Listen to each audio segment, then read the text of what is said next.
सो आज स्टार्ट कर रहे हैं हम लोग क्लास 12th का पहला chapter solution.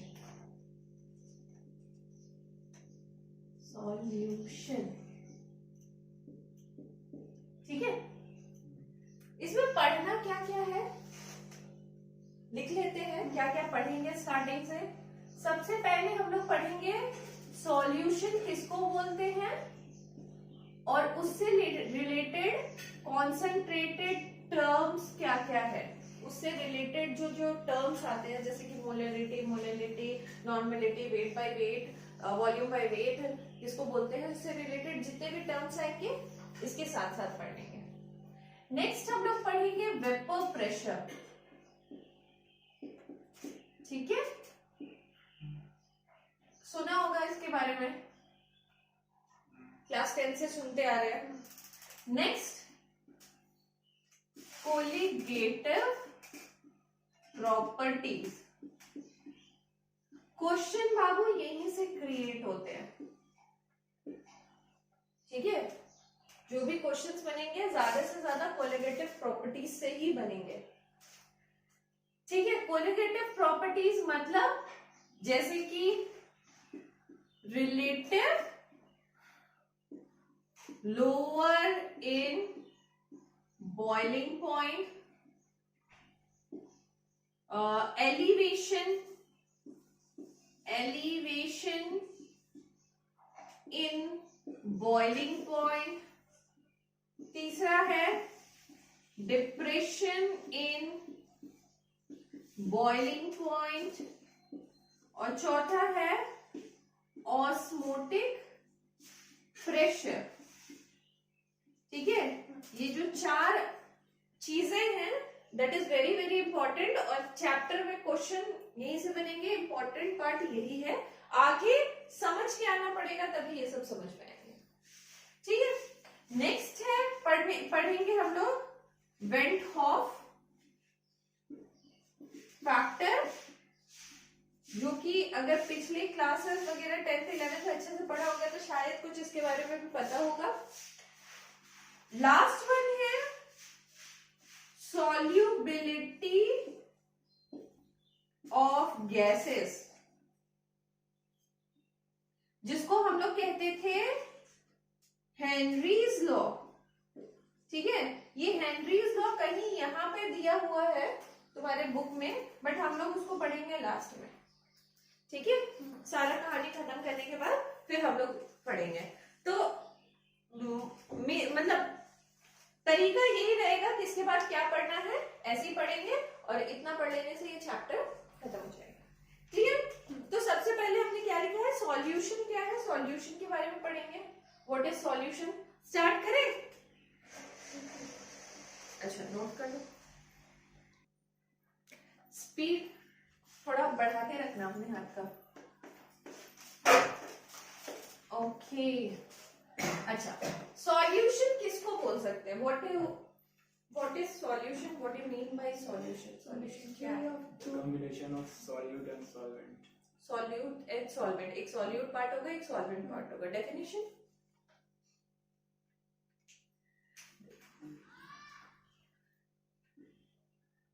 Solution is a homogeneous, है ना, मिक्सचर ऑफ टू और मोर सब्सटेंस। दो भी हो सकता है और दो से ज्यादा भी हो सकता है ना। नींबू पानी तो पिए ही होगे तुम लोग सब लोग, तो नींबू, चीनी, नमक, पानी सब पड़ जाता है। तो दो या दो से ज्यादा हो सकते हैं, which lose their identities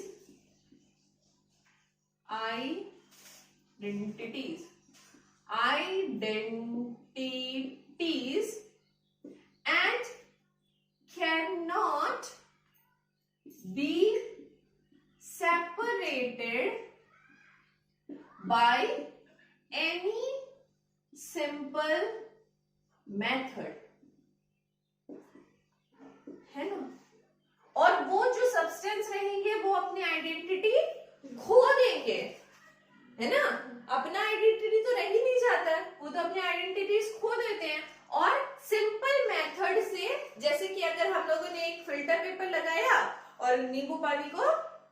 sugar नमक अलग करने की कोशिश करती तो नहीं होगा। तो सिंपल मेथड से ये सेपरेटेड अगर नहीं हुए तो उसको कहेंगे हम लोग सॉल्यूशन। क्लियर है? तो सॉल्यूशन में क्या होगा, एक अगर सॉल्यूशन है तो उसमें एक होगा सॉल्यूट और एक होगा सॉल्वेंट, है ना। तो हम जनरली मानते हैं, जनरली सॉल्यूट जो होता है वो स्मॉल अमाउंट में पाया जाता है ना, और सॉल्वेंट जो होता है उसका अमाउंट लार्ज रहता है। यही है ना, जनरली जो मानते हैं वो यही है।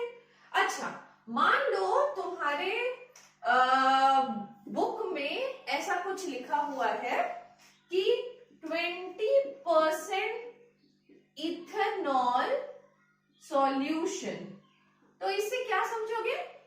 20% इथेनॉल सॉल्यूशन, तो क्या समझोगे?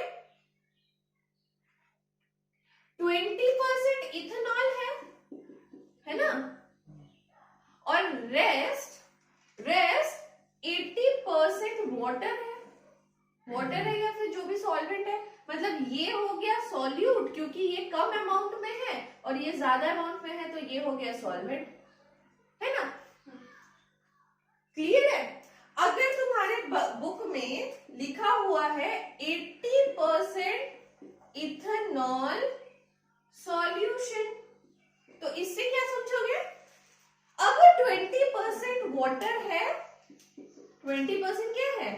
वाटर है और 80% इथेनॉल है, तो हमने दिखाया जो ज्यादा होता है वो बन जाता है सॉल्वेंट और जो कम होता है वो बन जाता है सॉल्यूट, है ना।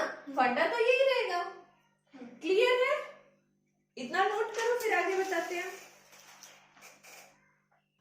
अब चलो सॉल्यूशन को और एक तरीके से समझते हैं। जैसे कि मान लो एक कंटेनर है तुम्हारे पास, ठीक है। इस कंटेनर में क्या रखा है तुमने? पानी, ठीक है। और इसमें शुगर के कुछ टुकड़े तुम डिसॉल्व कर रहे हो, ठीक है। तो पानी और शुगर में से कौन सा सॉल्वेंट होगा, कौन सा सॉल्यूशन होगा, इसको समझने का बहुत अच्छा तरीका है कि पानी है लिक्विड और ये है सॉलिड। जब घुलेगा तो सॉल्यूशन क्या बन जाएगा?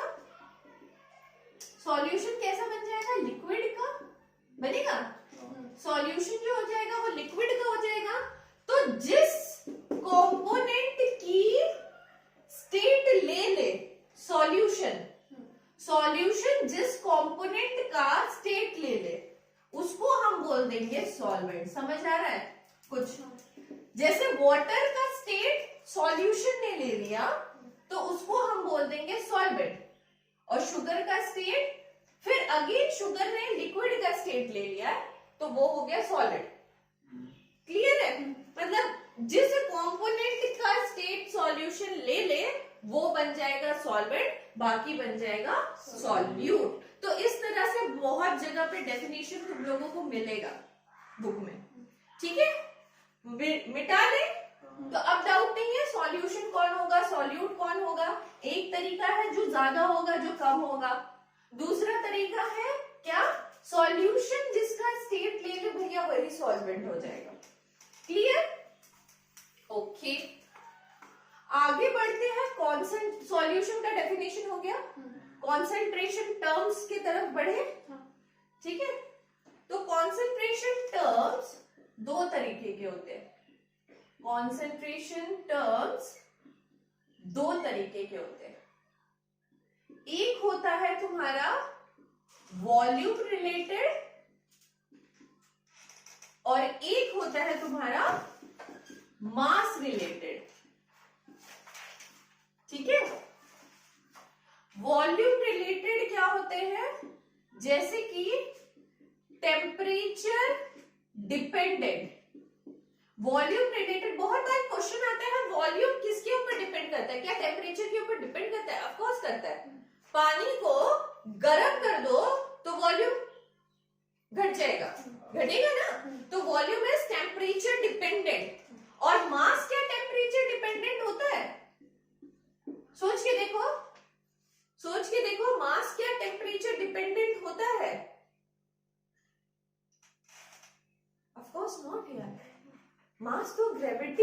डिपेंड करता है, टेम्परेचर डिपेंडेंट नहीं होता। तुम्हारा मास जो यहाँ पे होगा, गर्मी बहुत बढ़ जाएगी तो भी मास वही रहेगा, है ना। तो mass is temperature independent. Clear है? तो बहुत बार क्वेश्चन आएगा क्या मास टेम्परेचर डिपेंडेंट है? नहीं, मास टेम्परेचर इंडिपेंडेंट है। घुमा फिरा के ये क्वेश्चन देता है, इतना इजीली नहीं देता। अच्छा, इसमें पढ़ने और कौन कौन से टर्म है? Percentage bye volume, volume percentage by volume ऐसे लिखा रहेगा बहुत जगह पे। वॉल्यूम परसेंटेज बाय वॉल्यूम, V बाय V परसेंटेज। उसके बाद एक टर्म आएगा W% by volume, W by V percent. सब समझाएंगे क्या होता है, एक एक पे डिटेल पे जाएंगे, ठीक है। उसके बाद तुमको मिलेगा मोलरिटी, उसके बाद तुमको मिलेगा नॉर्मलिटी, ठीक है। उसमें क्या मिलेगा?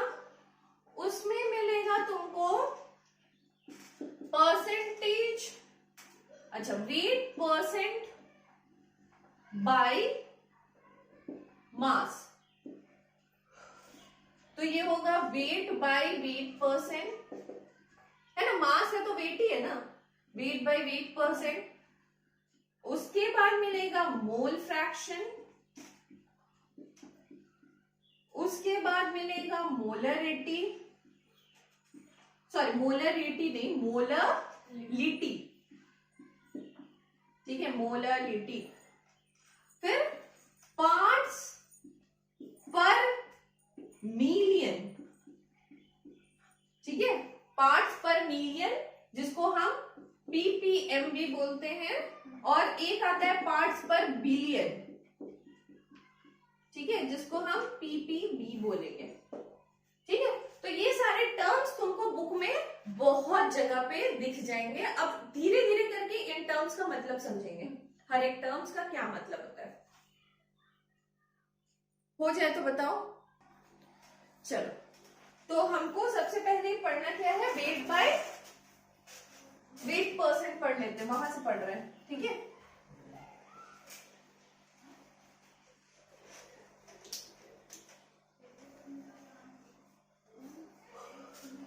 सारे टर्म्स का मतलब समझाएंगे, घबराना नहीं।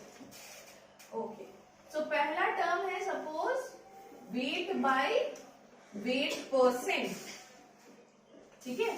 इसको बाय लिखा रहेगा या डैश मारा रहेगा, कुछ भी है। वेट बाय वेट परसेंट, इसको समझाते हैं चलो एक एग्जांपल से, ठीक है।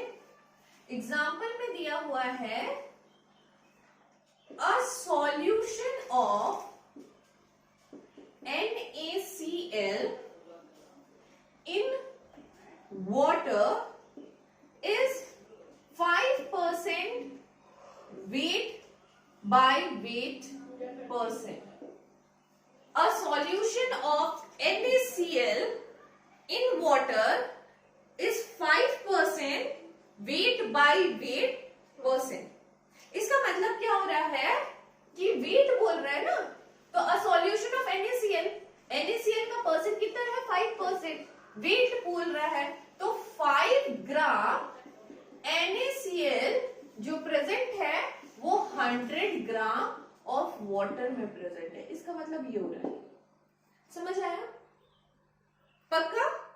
A solution of NaCl in water is 5%। मतलब क्या? वेट बाय वेट है तो ग्राम बाय ग्राम, 5 ग्राम NaCl 100 ग्राम वाटर में प्रेजेंट है।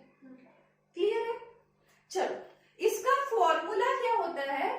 वेट बाय वेट परसेंट का एक फॉर्मूला होता है मास ऑफ सॉल्यूट बाय मास, क्योंकि वेट बाय वेट है, मास ऑफ सॉल्यूशन इनटू 100, क्योंकि परसेंटेज निकालना है, ठीक है। चलो एक क्वेश्चन भी ट्राई कर लेते हैं कि कैसा देगा। सपोज 10 ग्राम ऑफ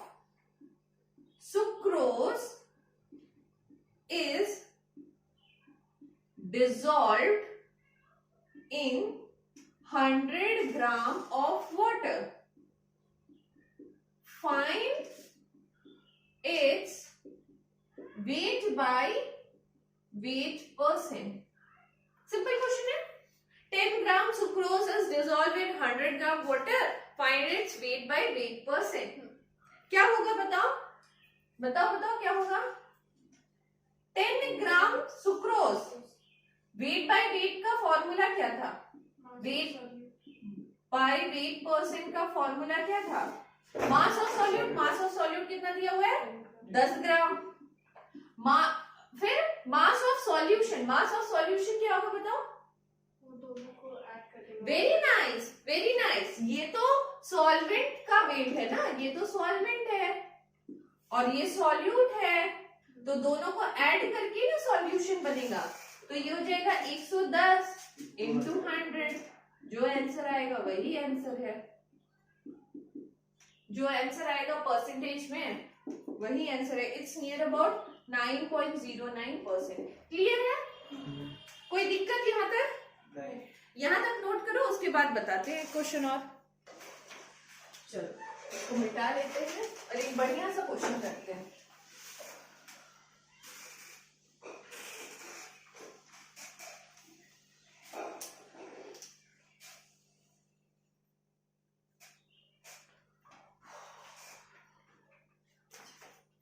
क्वेश्चन में दिया हुआ है 10 gram of NaCl is present in 100 ml of solution. Find its weight by weight percent. Weight by weight percent if density of solution is 1.2 ग्राम पर ml. क्वेश्चन समझ में आया होगा? 10 ग्राम NaCl is present in 100 ml of solution. Find its weight by weight percent if the density of solution is 1.2 ग्राम पर ml. तो हमको निकालना यही है. निकालना क्या है? Weight by weight percent. ठीक है, तो लिख लेते हैं. वेट बाय वेट परसेंट का फॉर्मूला होता है मास of solute by mass of solution into 100. है ना? चलो, मास ऑफ सॉल्यूट तो पता है 10 ग्राम, है ना? मास ऑफ सॉल्यूशन पता है क्या? ये तो ग्राम में नहीं है, ये तो ml में है ना? तो मास ऑफ सॉल्यूशन तो निकालना है. अच्छा, एक और चीज जानकारी हमको यहाँ पे दी हुई है, डेंसिटी ऑफ सॉल्यूशन, है ना? डेंसिटी दी हुई है, तो हमको पता है density is equal to mass upon volume. होता है ना? तो मास यहाँ से क्या निकल जाएगा? वॉल्यूम तो प्रोवाइडेड है, डेंसिटी हमको प्रोवाइडेड है, मास निकल जाएगा क्या? 1.2 ग्राम पर ml और into 100 ml is equal to mass हो जाएगा क्या? तो ये क्या हो जाएगा? 120 ग्राम, है ना? ओके ओके, यहां तक तो हो गया. तो 120 ग्राम आ गया, तो यहाँ पे मास हम 120 ग्राम बैठा सकते हैं. No, 130. हाँ, 130 होगा तो उसका. किसका? अच्छा, सॉल्यूशन. बाबू यहाँ पे सॉल्यूशन लिखा है. सॉल्यूशन सॉल्वेंट नहीं है. ठीक है, तो ये हो गया, ये कटा 100/12%. It's near about 2 6 12, 2 5 10, 2 to the 4, 2 5 10, 2 3 6, 25/3 है ना? तो ये हो जाएगा 3 8 24, 1333%। क्लियर है? कोई दिक्कत? नोट कर लो इसको भी। चलो मिटा दिया जाए। तो मतलब वेट बाय वेट परसेंट शायद मैंने क्लियर कर दिया। हाँ, तो वॉल्यूम बाय वॉल्यूम परसेंट पे जाए। ओके,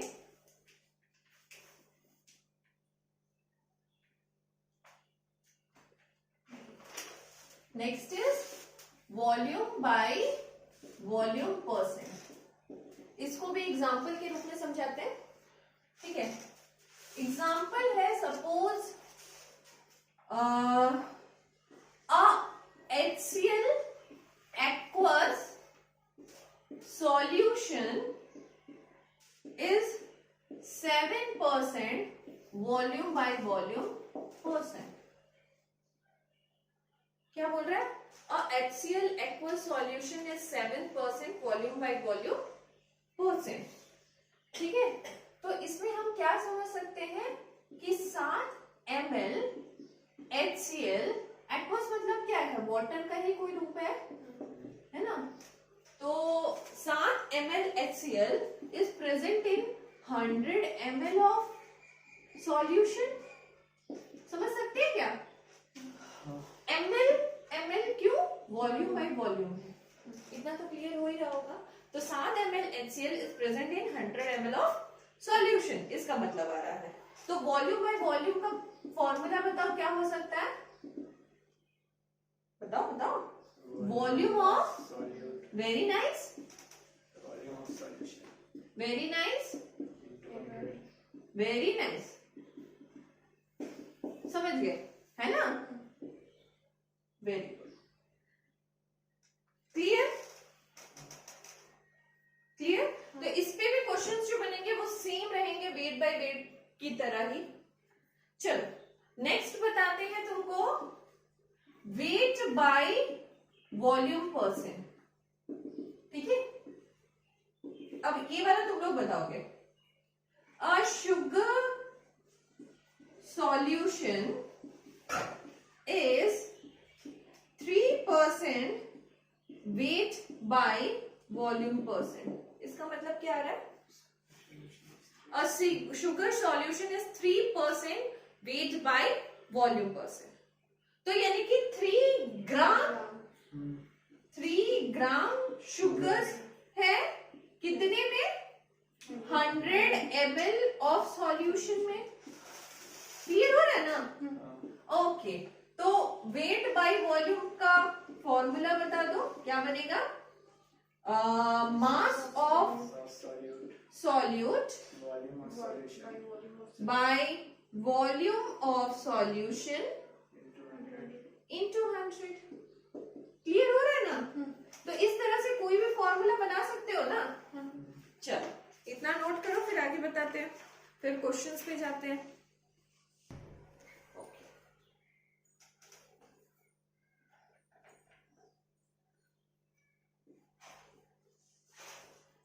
कुछ क्वेश्चन की तरफ बढ़ते हुए,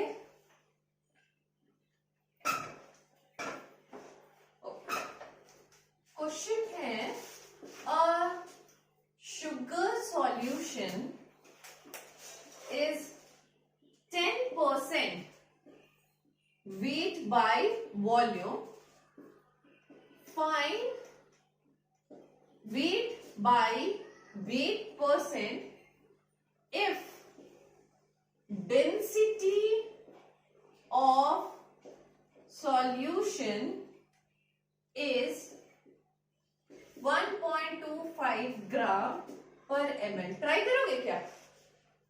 एक बार ट्राई करो।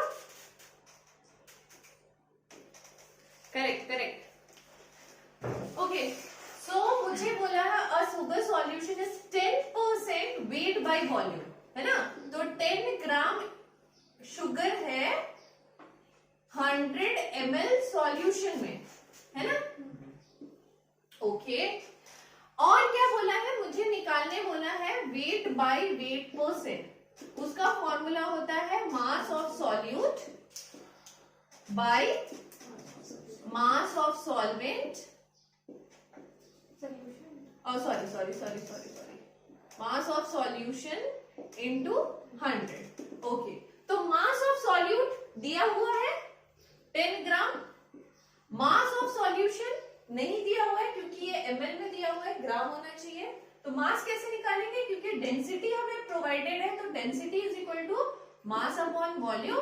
तो डेंसिटी इज 1.25 ग्राम पर ml इनटू वॉल्यूम। वॉल्यूम कितना है 100 ml is equal to mass हो जाएगा, ml से ml कटा, ये बन गया 125 ग्राम, मास हो गया, है ना। तो 125 ग्राम इंटू 100, ठीक है। सॉल्व कर लो, 8% आ जाएगा। सॉल्व करके देखो, आ जाएगा ना, पक्का कर दे। 5 2 × 10, 5 5 × 25, 5 2 × 10, 5 5 × 25, 5 2 × 10, 5 4 × 20, 4 2 × 8, 8%। पक्का हो गया। चलो एक और क्वेश्चन देते हैं, उसको भी ट्राई करो। A sugar solution is 10% weight by weight percent. उल्टा कर दिया, just find the weight by volume percent if the density of solution is 1.2 ग्राम पर ml। जस्ट उल्टा कर दिया, ठीक है।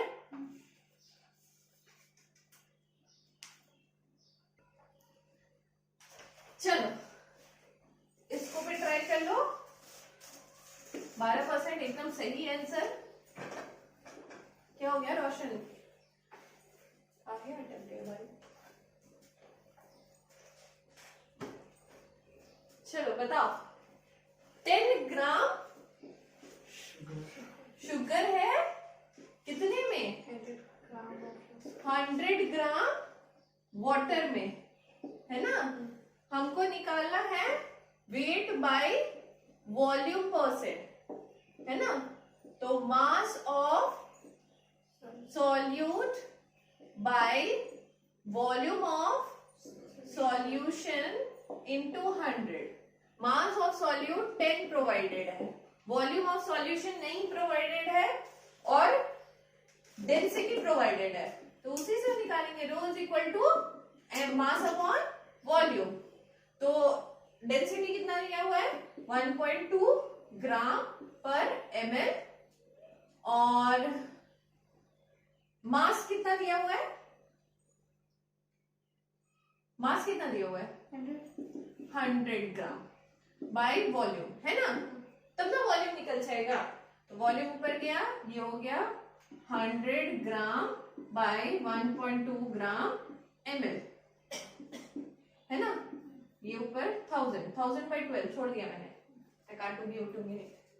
तो ये हो गया, वॉल्यूम आ गया 1000 ml इंटू 12 इंटू 100, 1 2 1 2 1 1 12%। क्लियर है। कहाँ अटक गए थे, मिटाए। लास्ट क्वेश्चन दे रहे हैं, इसमें नहीं अटकना है ना, तो मोलरिटी पढ़ाएंगे, नहीं तो और क्वेश्चन बताते रहेंगे फिर। चलो last one, a solution of HNO3, question ध्यान से पढ़ना, is 5% weight by weight percent. Find the mass of HNO3 present in 100 ml of solution, और डेंसिटी प्रोवाइडेड है, density is of solution is 1.4 gram पर ml। तो क्या कह रहा है, the solution of HNO3 is 5% weight by weight percent। Find the mass of HNO3 present in 100 ml of solution. Mass of HNO3 present in 100 ml of solution. Density given है. Try करो.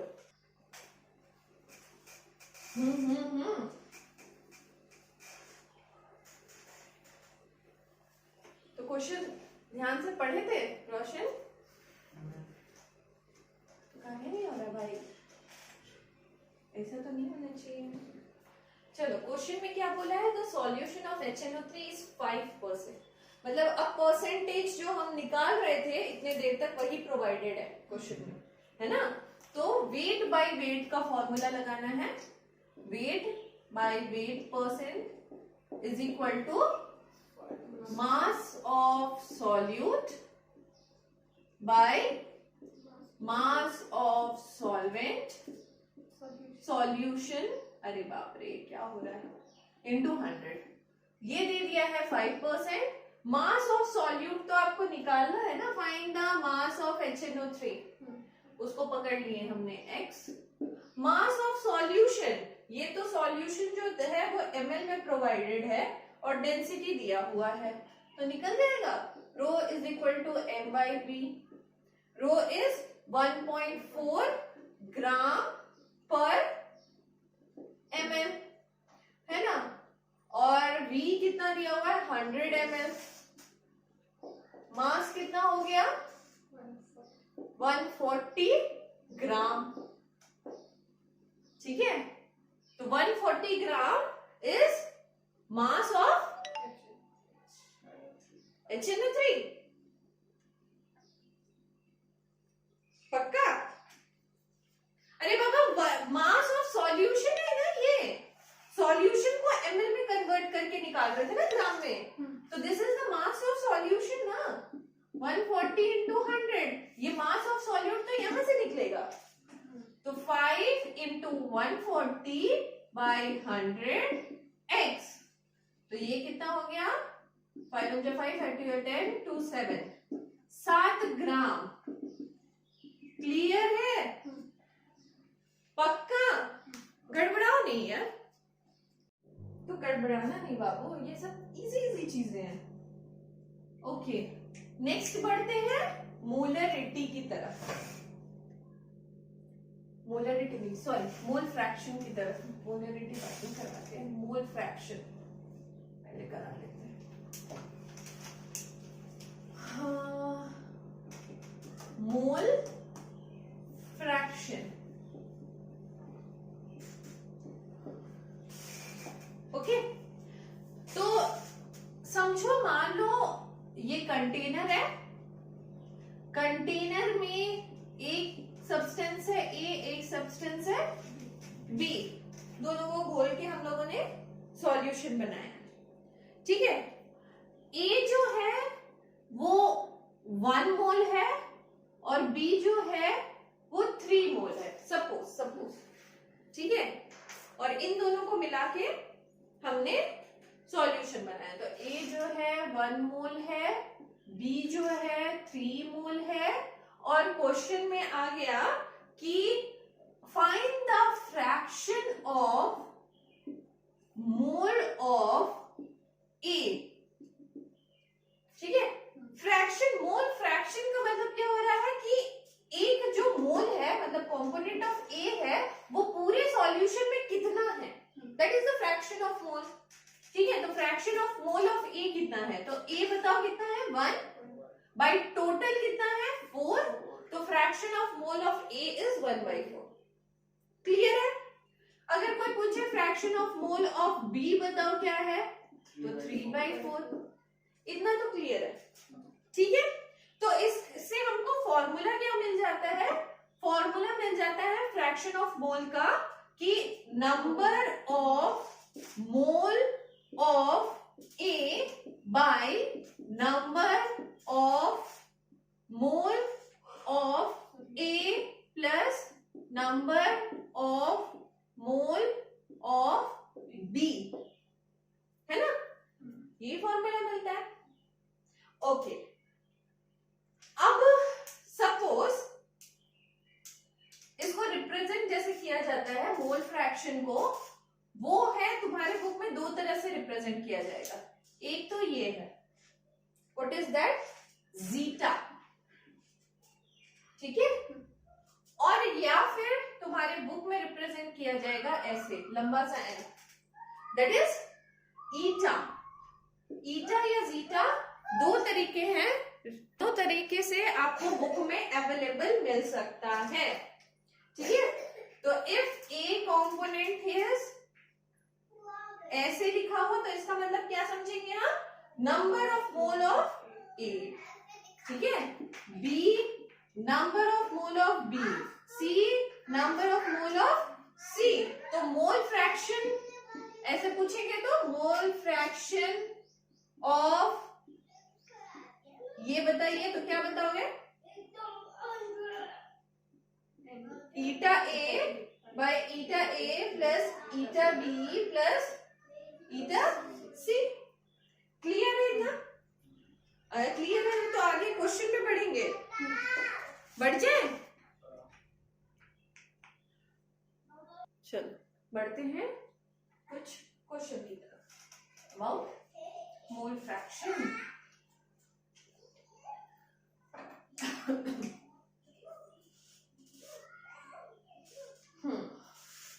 तो बोला है क्या कि 40 ग्राम NaOH है और वो मिलाया गया है 54 ग्राम H2O में, ठीक है। 40 ग्राम NaOH है, वो मिलाया गया है 54 ग्राम ऑफ H2O में। तो पहला क्वेश्चन पूछा है जीटा ऑफ NaOH निकालिए। दूसरा क्वेश्चन पूछा है जीटा ऑफ H2O निकालिए, क्या मतलब, ठीक है, जीटा ऑफ NaOH निकालिए और जीटा ऑफ H2O निकालिए, ठीक है। तो हमको क्या चाहिए, सबसे पहले number of moles of NaOH चाहिए। तो नंबर ऑफ मोल का निकालने का क्लास 11 से थोड़ा एक्सपीरियंस होगा शायद। क्या था formula, mass by molar mass, है ना, यही था ना फॉर्मूला। तो number of mole of NaOH बोला तो मास कितना होता है, मास कितना दिया गया है 40 ग्राम, है ना, बाय मॉलिक्यूलर मास। यहाँ पे देखो Na कितना है, Na का मॉलिक्यूलर वेट ए क्लास 12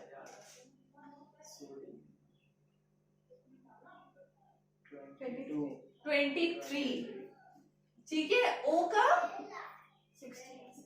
H का 1। मेरे को बताओ कैलकुलेट करके NaOH का मॉलिक्यूलर मास, 23 प्लस 16 प्लस 1 40, ठीक है, 40/40 इज 1, ठीक है। तो इसका फ्रैक्शन इज 1। चलो वाटर का भी निकाल के बताओ, mass is 54 gram, molecular mass is H2 plus 16 18, है ना। काटेंगे तो क्या आएगा 18 3 54 3, ठीक है। अब बताओ जीटा ऑफ NaOH क्या होगा, 1/4 H2O 3/4। अगर पॉइंट में निकालेंगे तो ये क्या होगा 0.25, है ना, और ये क्या होगा 0.75। क्या इतना निकालने का जरूरत था, शायद हम NaOH को निकालते तो H2O को बिना सोचे समझे निकाल सकते थे। कैसे बताओ, क्योंकि सॉल्यूशन तो इन दोनों को मिलके ही बना है ना। अगर ये 0.25 है तो सॉल्यूशन तो इन दोनों को मिलके ही बना है, तो दोनों का मिक्सचर तो 1 होना चाहिए। तो जब ये 0.25 है तो जीटा ऑफ H2O कितना होगा 1 माइनस 0.25, दैट इज 0.75।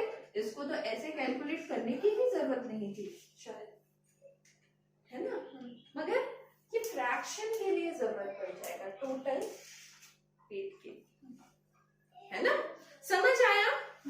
पक्का? चलो इतना नोट करो तो एक क्वेश्चन और देंगे और वो खुद से बनाओगे? चलो एक और क्वेश्चन किया जाए।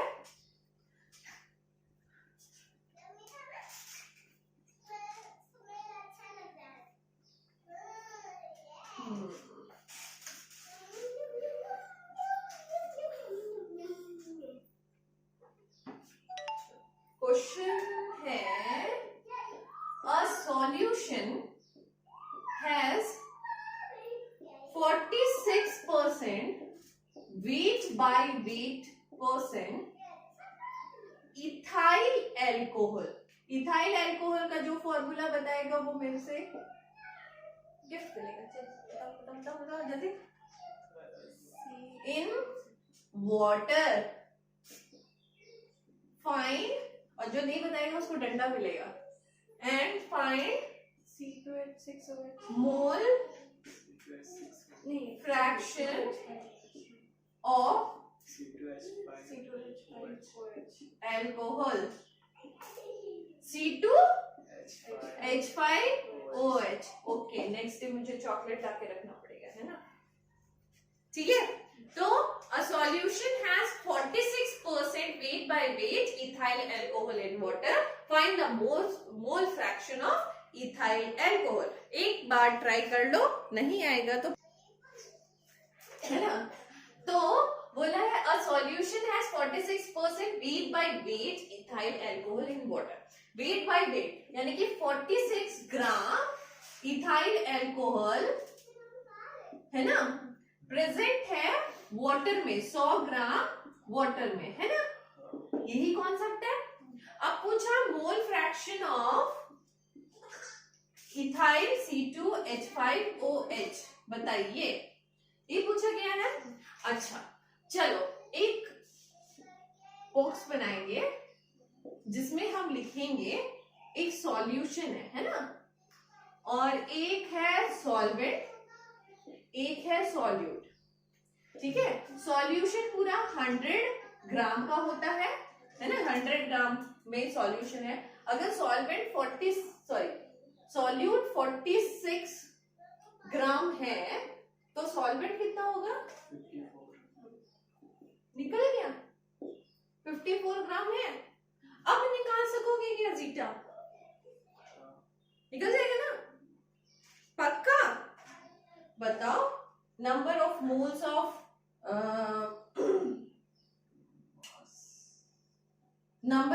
ऑफ C2H5OH क्या है? मास कितना है? 46 बाई मॉलिक्यूलर मास निकाल के बताओ। सी का सी 12, 12 इंटू 2 है ना, 1 इंटू 5 प्लस O 16 प्लस 1, बोलो कितना हुआ? 24, 5, 16, 1, 24, 16, 24, 30, 46, 46 by 46, 1। ठीक है, जीटा ऑफ H2O भी निकालना है, तो H2O का कितना दिया हुआ है? 54 ग्राम, है ना? बाई H2O का कितना निकाला था हमने? पहले 18 निकाला था, है ना? तो 18 से गया 3 जा। क्लियर है? अब बताओ कितना होगा मोल फ्रैक्शन ऑफ C2H5OH? 1/4।